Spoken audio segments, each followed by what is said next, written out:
જય જિનેન્દ્ર, હું છું અમીષા અને આજે હું આપ સૌ માટે લાવી છું સ્નેકી આઈડિયાઝ. આપણા લોકોના ઘરમાં અગર કોઈ ફંક્શન હોય તો જમણવાર તો હોય જ છે, પણ જ્યાં જમણવાર હોય ત્યાં ફરસાણ તો હોવું જ જોઈએ, કેમ કે ફરસાણ વગર જમણવાર અધૂરું લાગે છે. તો આજે આપણે અહીંયા બનાવશું સ્વીટ એન્ડ સાર કેળાવાળા.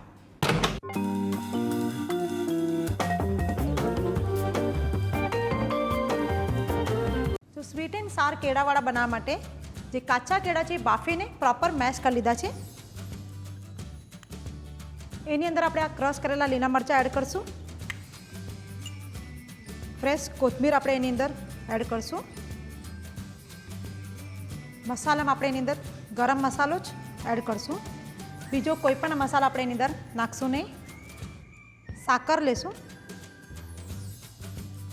સાકર સારી એવી માત્રામાં જ લેશું, કેમ કે આપણે થોડા ખાટા અને થોડા મીઠા કેળાવાળા બનાવીએ છીએ. એની અંદર આપણે આ લીંબુનો રસ નાખશું. છેલ્લે સ્વાદ પ્રમાણે એની અંદર મીઠું એડ કરશું. હવે આ બધું મિશ્રણ આપણે હાથથી હલાવી લઈશું. આપણા કેળાવાળાનું જે તૈયારી કરી રહ્યા છે, પણ આપણે બીજી બાજુ તેલ પણ ગરમ કરવા માટે મૂકી દીધું છે. આપણા કેળાવાળામાં બધો જ મસાલો થઈ ગયો છે અને હવે આપણે આ રીતે નાના નાના કેળાવાળા બનાવી લઈશું. આપણા કેળાવાળા અહીંયા ગોળ વળાઈ ગયા છે.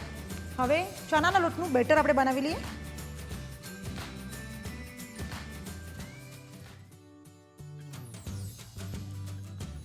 બહુ પતલું નહીં કરીએ આપણે આને. આપણે જે આ બેટર છે એ સેમી ઠીક બનાવશું. તો હવે આપણે એની અંદર સ્વાદ પ્રમાણે મીઠું એડ કરશું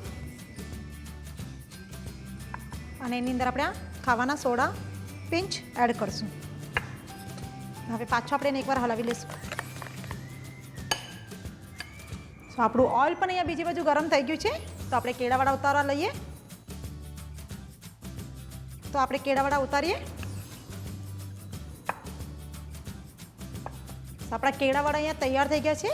હવે આપણે એને કાઢી લઈએ. તો કેળાવાળા માટે આપણે પ્લેટિંગ કરી લઈએ. તો એની માટે આપણે પહેલાં ગ્રીન ચટણી મૂકશું. આ રીતે આપણે કેળાવાળા મૂકી દઈશું. આ આપણા સ્વીટ એન્ડ સાર કેળાવાળા તૈયાર થઈ ગયા છે.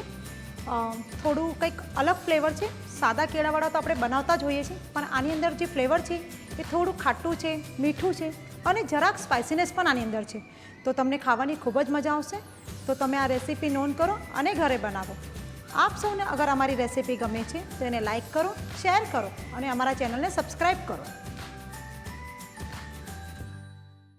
For more such delicious recipes, stay tuned to Sanjeev Kapoor Khazana.